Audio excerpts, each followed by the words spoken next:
Alright, so I am creating a junior level course, Emerging Diseases. Yes, I am a scientist, or at least I once was. This project I chose is called Two Truths and a Lie. Now this is a project that occurs a few times throughout my course. The basic premise is this. Students are given a case brief about an obscure disease. The brief has information about the immune response to that disease and how that disease manifests in humans. 2 parts are true, 1 is a complete lie. I have a lot of fun creating that lie. Now in 2 minutes or 260 words or less, students need to identify the lie and defend their claim.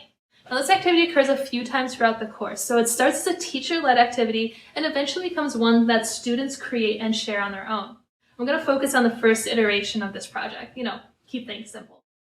Alright, so if you haven't already, now is a really good time to pause the video, jot down a few notes about that project and what you're trying to accomplish. When you're ready, press play, jump back in, and we'll talk about goal setting and how we can align that project that we've identified to our larger course goals.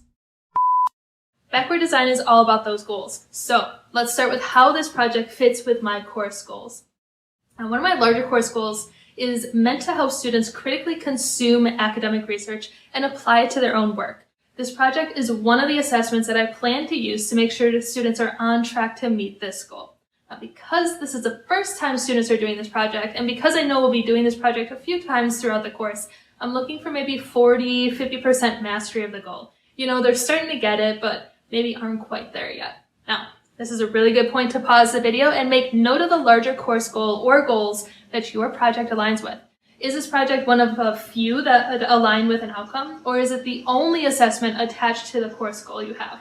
Knowing that will be important because there's a big difference between what 50% mastery of an outcome looks like versus 100% mastery of an outcome. And if you're noticing that this project doesn't really align with any of your course goals, revisit why you're including it and how you might be able to adjust it to align better with the larger course vision. Okay, moving on to project-specific goals. 2 things I think about. What would set students up for future success towards my larger course goal? And what do students need to be able to accomplish before beginning the next iteration of this project? So essentially, where are students heading in this course? Now, a few things come to mind. Reading and engaging with academic research is a must. They might still be working towards being able to curate research independently. It's such an early project. But by this point, they should really feel comfortable reading and critically engaging with work that I've selected. Now, in this case, I'm thinking reviews and nature letters or communications, these shorter bite-sized works. They have to have an understanding of some basic immunology at this point, because you can't make predictions about the immune system if you don't know how it works, right? Plus, future iterations of this project focus more on disease replication. So knowing how the body responds to disease now will help set students up for success later.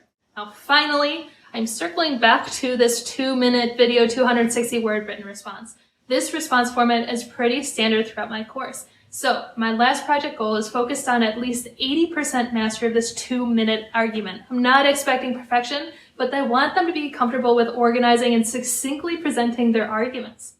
All right, so that's it for my example. Now it's your turn. Share your project goals below. Give us a super short description of the project, what course goals it aligns with, and the smaller project-specific goals. Remember, you've got this, and I'm really excited to see what you come up with.